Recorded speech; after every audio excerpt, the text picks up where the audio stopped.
And the reason they understand this is because they are focused within the confines of the felt presence of experience. They do not live by abstraction. And abstraction is the knife poised at our hearts. We are so much the victims of abstraction that with the earth in flames, we can barely rouse ourselves to wander across the room and look at the thermostat. That's the level of disimpassioning that abstraction has laid upon us. Well, hopefully this weekend there will be passion. There will be an effort wherever there is abstraction to drag it down into the felt presence of the moment. I think basically what we are a kind of green anarchy, an effort to revivify social forms that have been atrophied in the West at least since the destruction of Eleusis, probably in most places thousands of years before that. This is our last chance. I have done the best I could in terms of trying to sift through all these options and, as a communicator, offer the best way out. And, I could only do my best. And so that's what you get. I can't preach scientism because I don't believe in it. I can't preach Buddhism because I can't understand it.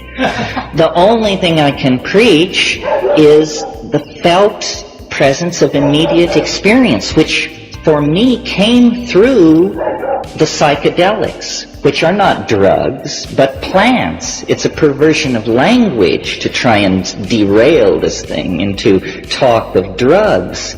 There are spirits in the natural world that come to us in this way. And so far as I can tell, this is the only way that they come to us, that it's rapid enough for it to have an impact upon us as a global population. This weekend will be different because we will be hewing close to the source. Nicole is a priceless repository of information, more even than she knows. If I could declare her a national treasure, I would. The number, who knows what this woman knows? Who knows how much human suffering, the alleviation of how much anxiety lies in the hands of perhaps half a dozen people of Nicole's caliber who have paid their dues in these jungles. This information is flowing through our fingers and disappearing. In another 30 years, it will be all gone. Every time I go to the Amazon, I can feel the way in which it's slipping away. When my brother and I go off looking for these unusual hallucinogens, often we have the experience where when we finally find the person who claims they know what we're after, the line goes like this: well, I've never taken it, but as a child I remember seeing my grandfather prepare it, and I think I can do it. If it weren't for us standing there asking that it be done, it would never have even risen into the gentleman's mind as a possibility. This is the knife edge upon which this knowledge is poised. If it can be saved, it gives me hope that we can be saved. If we can't save this kind of knowledge, we cannot save ourselves, because this kind of knowledge is ourselves. Culture is a garment which you put on. Medical systems are pieces of jewelry which you wrap around your throat or neck. Religious ideals are like objects which you push through pierced nostrils and earlobes. If we cannot come to terms with that which allows us to give birth with ease, to die with dignity, and to live in health, then what kind of a future do we have? No future at all. So this is not a meeting of obscurantists or enthusiasts for some private vista of transcendence. This is a meeting of political activists, people who are socially committed to themselves, to each other, to the larger idea of community, and who understand that when you talk about Gaia, it's only an abstraction unless you talk about plants. The division between the masculine and the feminine is only trivially a difference between men and women. It is fundamentally a division between plants and animals. Plants are the enveloping feminine matrix of control and refurbishment. Animals are something invented by plants to move seeds around. An extremely yang solution to a peculiar problem which they faced.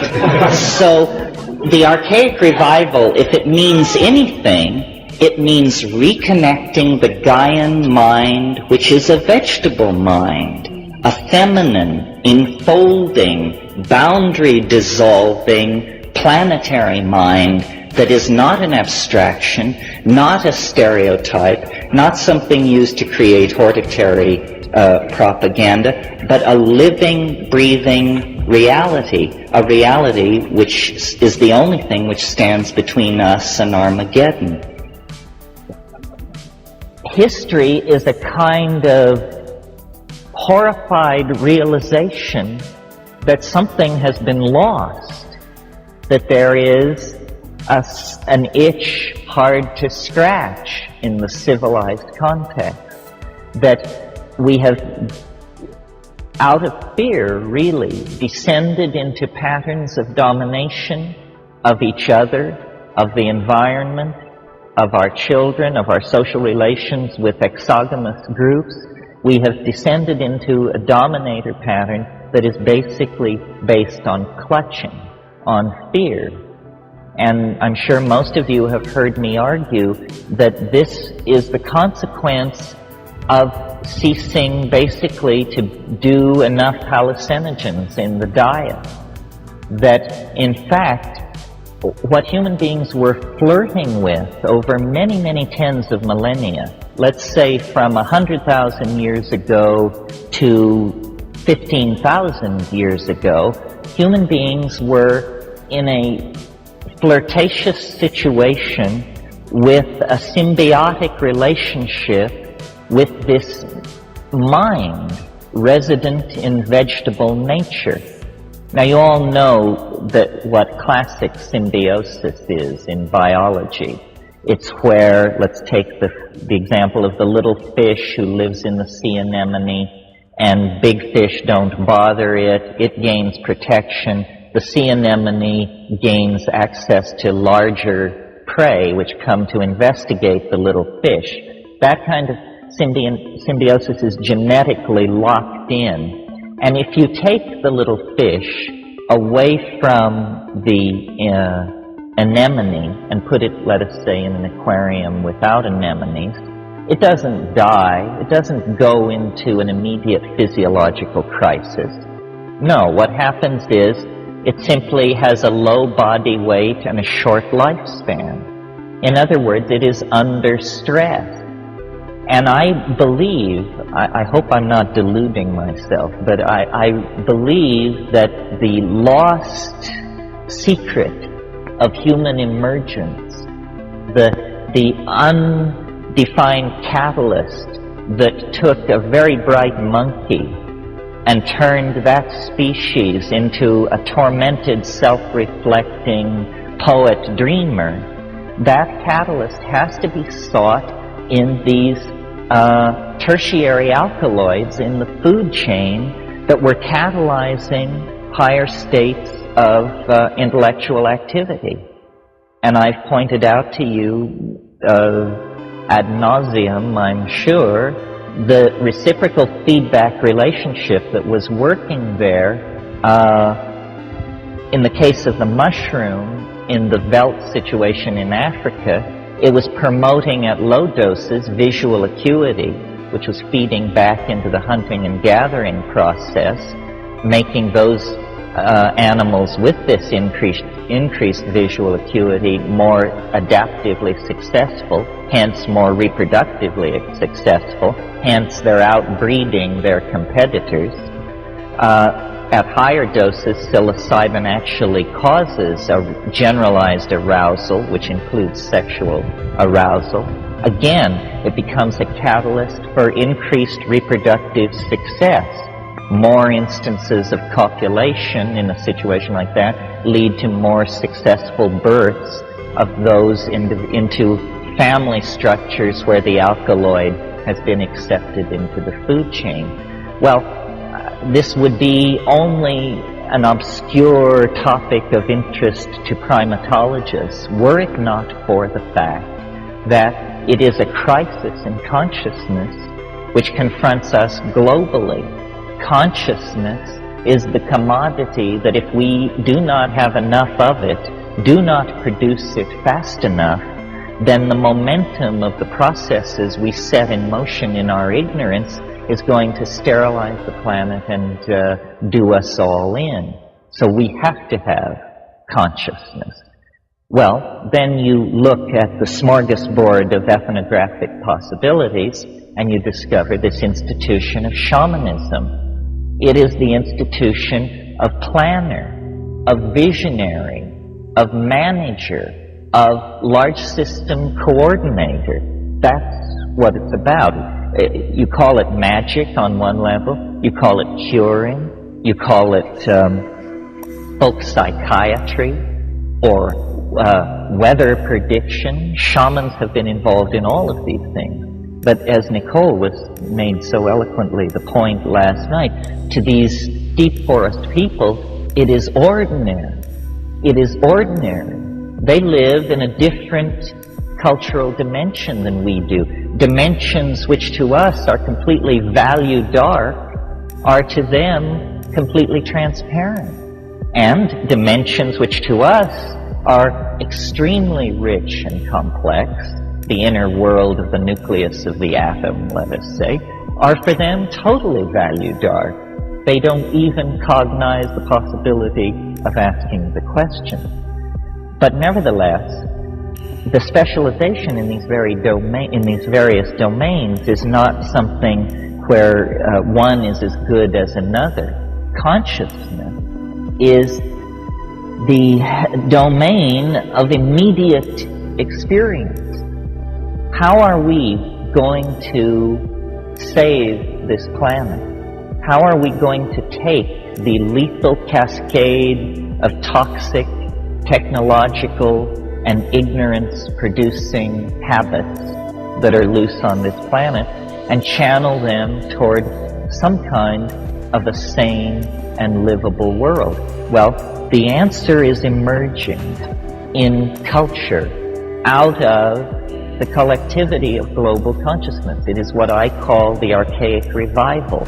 It is this very large turnover in the mass mind. Some people call it a paradigm shift. It's an effort to recover the sensory ratios, the feelings, and the attitudes of 15 to 20,000 years ago, before fear, before ego, before male dominance, before hierarchy, hoarding, warfare, propaganda, child abuse, all of these things.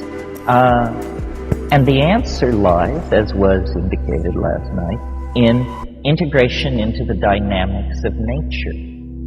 Well, so far as my analysis gives it to me, the only way you can abandon yourself to the dynamics of nature is to break through the language shell.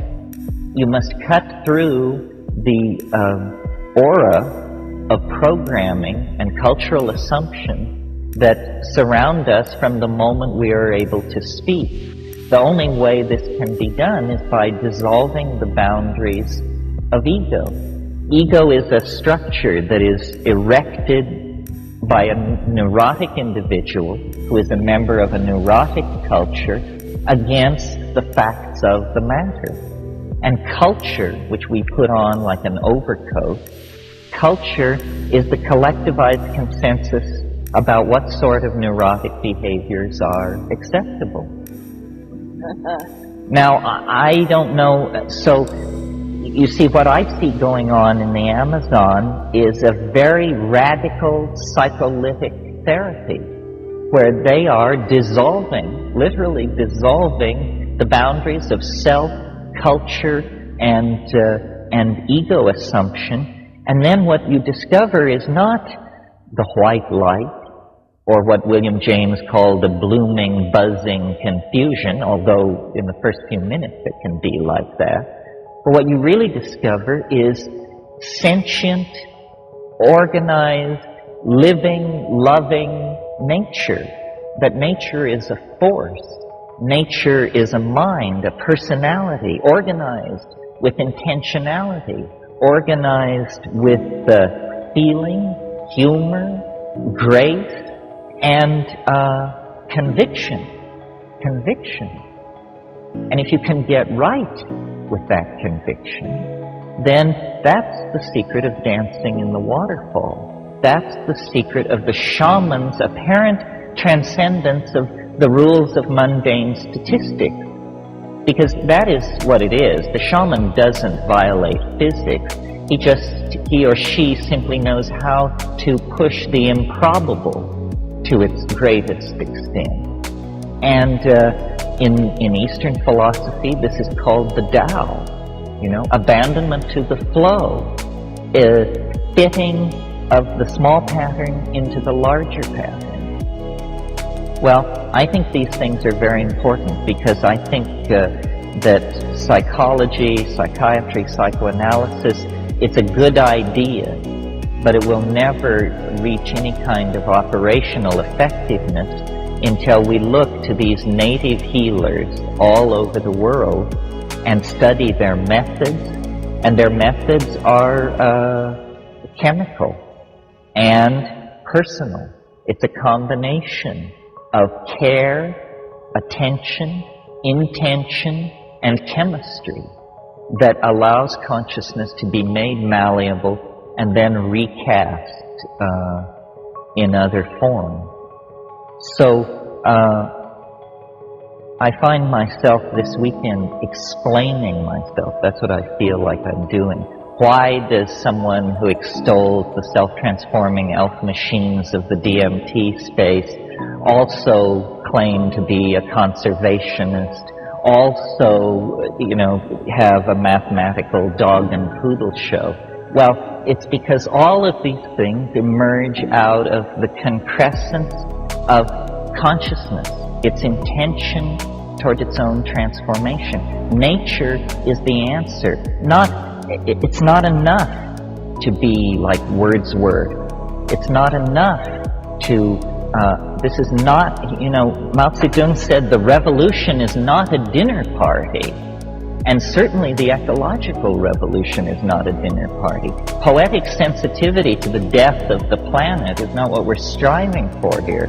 What we're striving for is to halt, overturn, and back out of the impending death of the planet. It is very clear now that consciousness will decide that the planet, there are not rosy futures of suburban housing and ratatouille to be extended endlessly into the future. We are approaching a bifurcation where it is either going to become heaven or hell, one or the other. And I think that this archaic intuition, which I see reaching clear back to the birth of the 20th century and the 19th century, back to people like Alfred Jarry and Guillaume Apollinaire and the pataphysicians, the surrealists, the physicists around Einstein, Freud, modern art, modern dance, jazz, all of this stuff is an effort to reclaim the primitive, to reclaim the archaic, to reject all that powdered wig algebra that comes down through the French, English, German tradition of constipated male dominance. And instead, intuit, that's what it is in Freud and Jung and the New Age, and intuit our way out. But now, the intuition is rising to the surface. We no longer have to operate without the presence of the goal firmly in hand. The goal can now be stated. What this is all about is a return to archaism with the lessons learned in history. That's where we were happy. The fall was a fall into a veil of tears, into a world of limitation and pain and suffering and infectious disease and so forth and so on. It's a prodigal journey into a lower dimension that can now be ended by a collective cultural decision to commit to this Taoist, shamanistic, feminized, cybernetic, caring, aware, present kind of being. I mean, it's nothing more than what each of us is in our very best moment. But we have to extend those very best moments to fill whole lifetimes. Think of the number of people who suffered and died that we could sit under this tree this morning. I mean, in the last million years, 9 times the glaciers have drowned south from the poles, freezing the world into ice and confining human populations to subtropical valleys and the warm tropics. 9 times the interglacial periods have come and human populations have spread out over the earth. They didn't have radio, they didn't have antibiotics, contraception, statistical analysis, or the partial differential equation, and yet somehow they managed to get us here. Are we then, as the heirs of that wavefront, of the inheritors of a billion-year process, are we in one generation to turn it into a massive pottage? I think not. I certainly hope not. I would like to believe that we could make that leap to conscious awareness that would allow us to take hold. Now, the problem, it was easy the first 10 years that I sat before you, because what we were doing was getting to know each other, to verify that we in fact existed, that I wasn't crazy, you weren't crazy, so forth and so on. Now what looms ahead is the mess of politics. And this, I'm sure you have no stomach for. I certainly don't. I'd rather be stoned and rocked in the arms of the goddess. But as a matter of fact, this dominator thing is not going to be unhooked and put to bed without a struggle. Everyone is going to have to be counted. I've talked to you in recent months about memes. Memes being the smallest potential units of ideas. They're like genes. We are the nucleus of a mutant meme. The meme of plant consciousness, hallucinogenic consciousness, shamanistic consciousness. We have to refine this meme, replicate it through repetition, and spread it through society in the same way that a plant sheds seeds into an ecosystem. The idea will compete. The idea is a good one. It's adaptive, it's clever, it's tough, it's invasive, it can make use of many contexts to promote its own existence. But it can't do any of that if we don't replicate it and get it out. So I see these kinds of meetings as an opportunity for building community, as an opportunity for people to look around themselves and connect with the other people who are here. We cannot be told from the rest of the population unless we self-select and gather together at a single point in space and time. When we do that, we recognize each other. When this meeting is concluded, we will merge back into the larger stream of the body politic. But carrying this meme of the Gaian resurgence, the Gailanic wave that must come. I mean, people say it's so wonderful that you articulate these feminist ideas and so forth. I do it because I don't want to be dead. I do it because I don't want my children to have no world to live in. There is no choice. the walls are high and the current is moving very fast. What we need to do is merely keep our spirits high and learn to sing the song.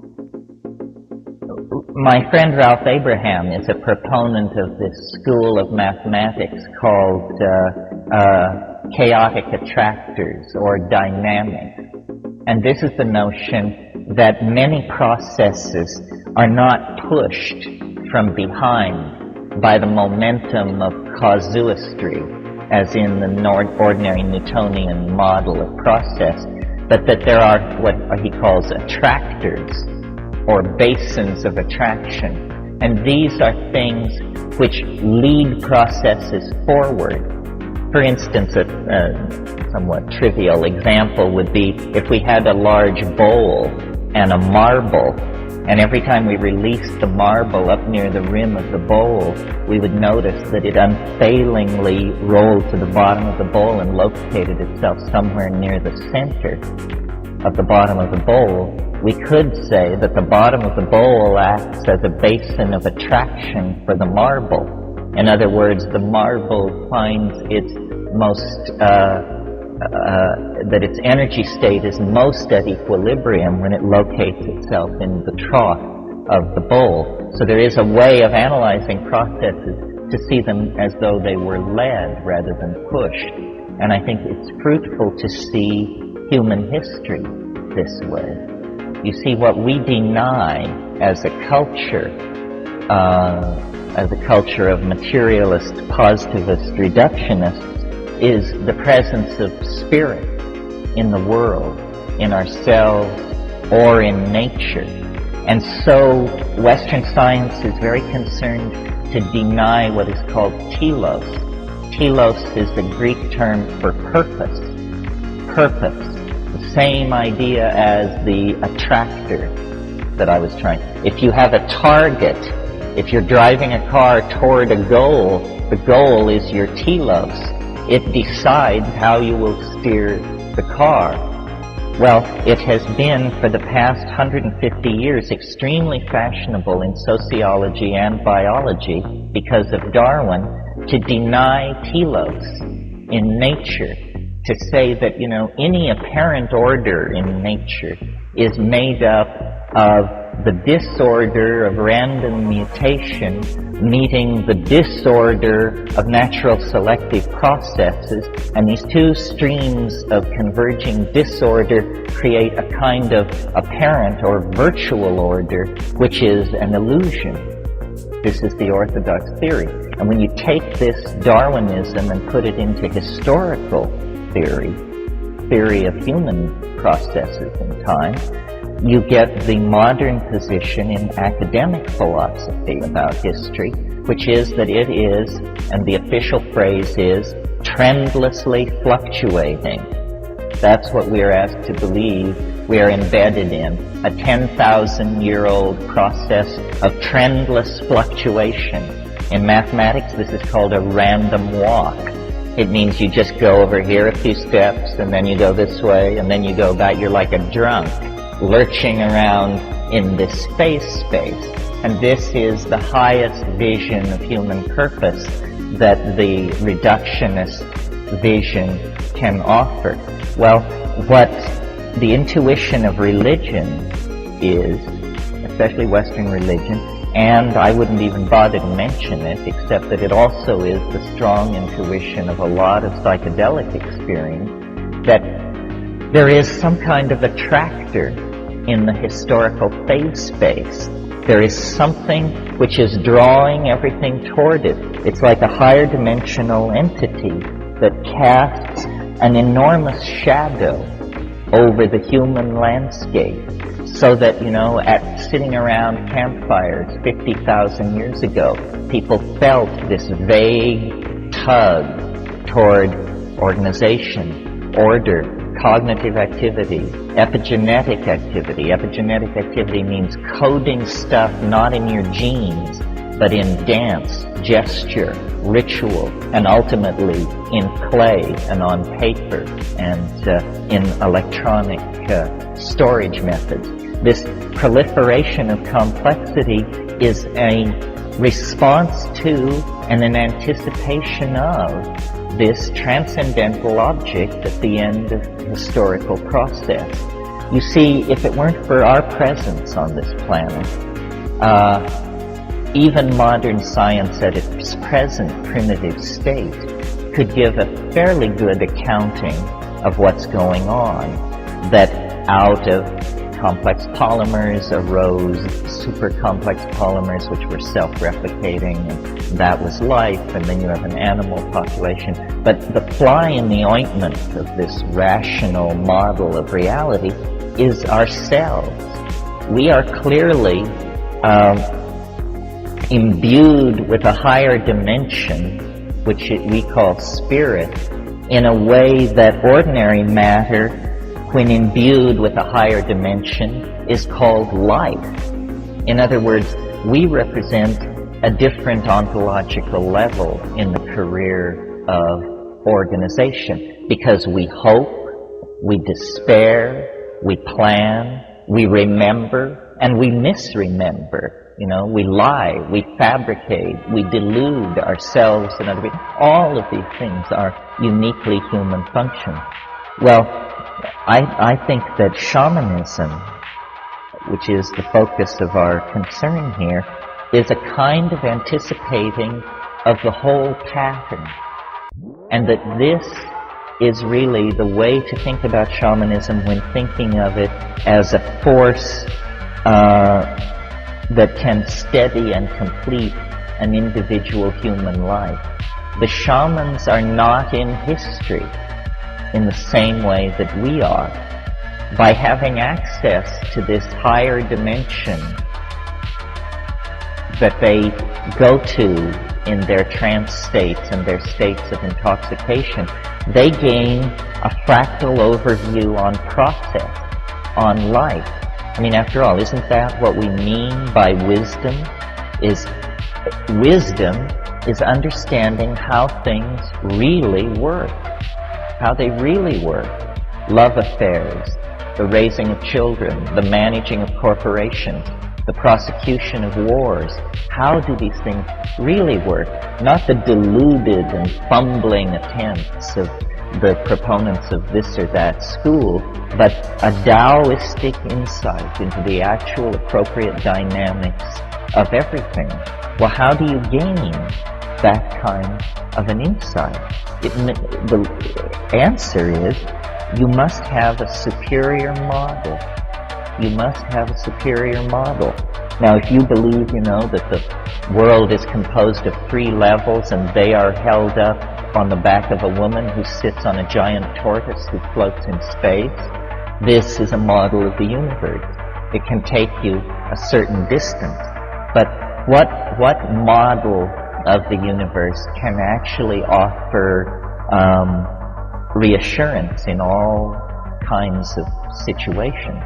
Well, strangely enough, I think that these models come from the frontiers of mathematics, that it is not mere coincidence that the storms of visionary hallucination that the shaman encounters are very much like the storms of form and color that are spewed out of a Cray 3 supercomputer when it conducts 1,000 iterations per second inside the Julius set or the Mandelbrot set or one of these other compound complex mathematical objects that we are beginning to see.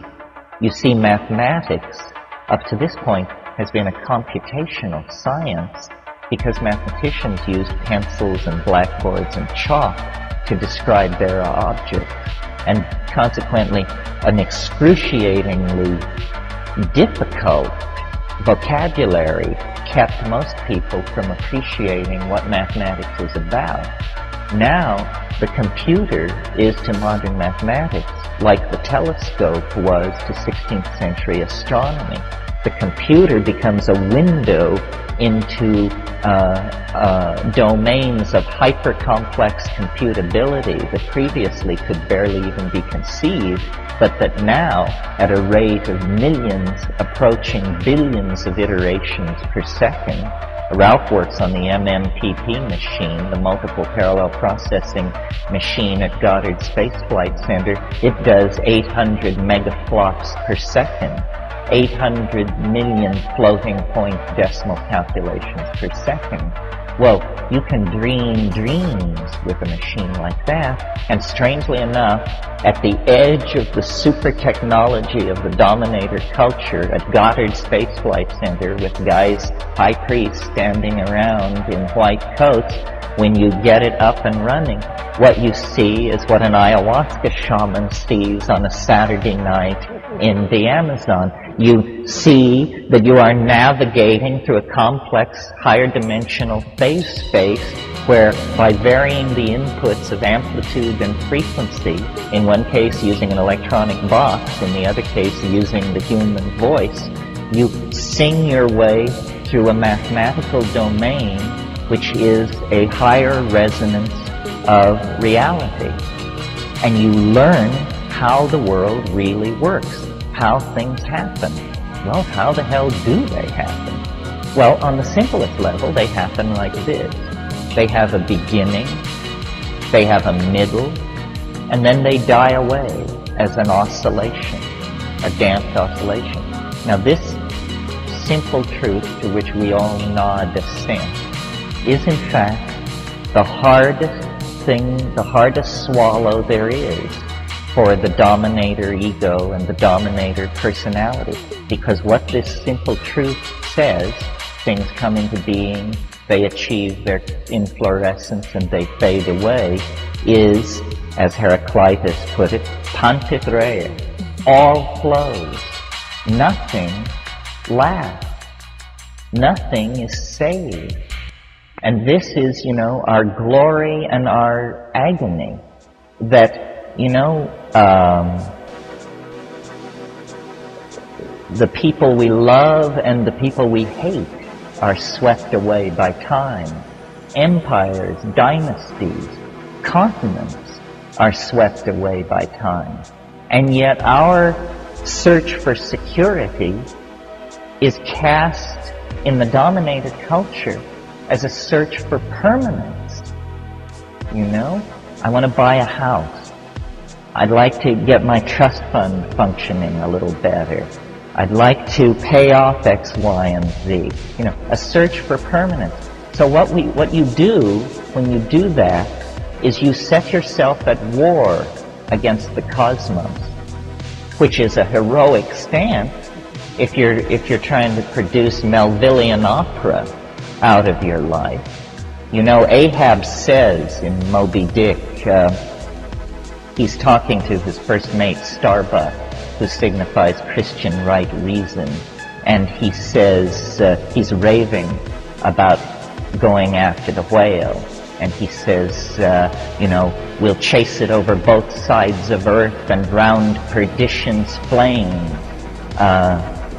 And Starbuck says, to seek revenge on a dumb brute seems blasphemy. And he says, blasphemy, Starbuck? Speak not to me of blasphemy. I would strike out the sun if it insulted me. For could it do that, then could I do the other, since there is ever a sort of fair play. Well, this is locker room talk. The notion that there is fair play between a man and a nearby star is the finest expression of the dominator ego I can imagine. And of course, the story of Moby Dick can be read on many levels, but finally it is the story of the submersion of the male ego in the oceans of the unconscious, born to its destruction and transformation by an encounter with the maternal matrix in the form of the vagina dentata of the sperm whale and everything that it symbolized. So I don't think we want to go that way.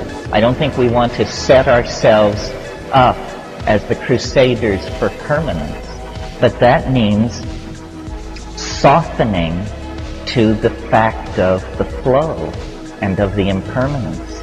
Nicole has made the point very eloquently that these people in the Amazon have nothing. The wonderful thing about the Amazon is that nothing lasts. Nothing is worth having. I mean, a book, forget it.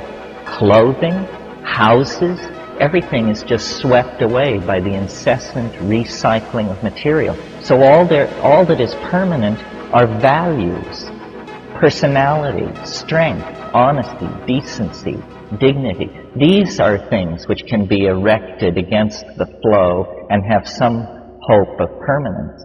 So I think, shamanism is permission to transcend anxiety by accepting the transience of all form. And this is a truth of the universe that cannot be ignored. So once it is integrated, then it's as though resistance in the electrical circuits that surround your integration into the world begins to fall.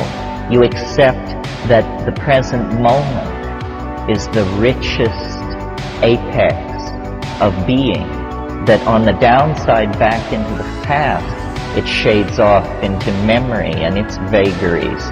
In the future, it shades off into a series of adumbrations and anticipations.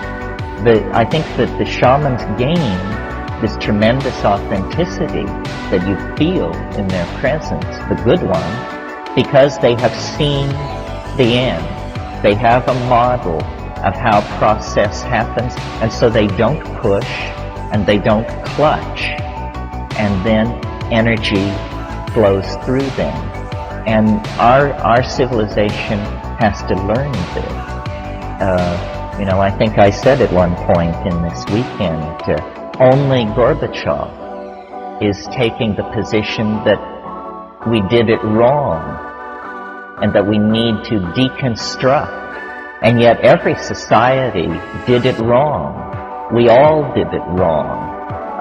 Capitalism, it's wonderful that you can get a safety pin at 4 a.m. within a half mile of anywhere in the United States. And I'm sure the Russians wish they had it so good. But is that the be-all and the end-all of cultural values?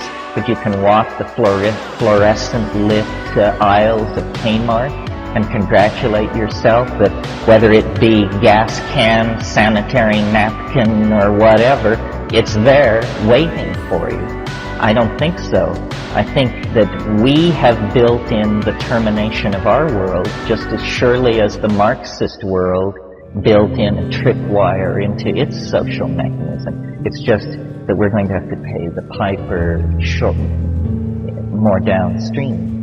If we descend into the dominator metaphor and play its game, we're probably going to be snookered because they've had a long, long time to figure out all the angles. What I find myself more and more leaning to is sharing the meme of the irrelevance of conservative institutions. History is not a process for which you ask permission. History is just something you make, and then other people pick up the pieces. Henry David Thoreau understood this very well when he wrote his famous treatise on civil disobedience. The growth of culture is something that comes out of the animal body. Rousseau called it the general will. Man proposes and God disposes. But in the realm of civil polity, the people propose, the people dispose, and government is allowed to propose. But that's all. And now what we are involved in really is a debate about human nature. Who are we? What are we? The French cartoonist Mobius put it very well in his book where he asked the question, is man good? This is what we're going to find out. And my feeling is that it isn't decided yet. That it is, H.G. Wells called history a race between education and disaster. Well, they're in the home stretch, neck and neck. It's clearly going to be a photo finish. But there is a responsibility on everyone who sees this to communicate it to other people and to act upon it.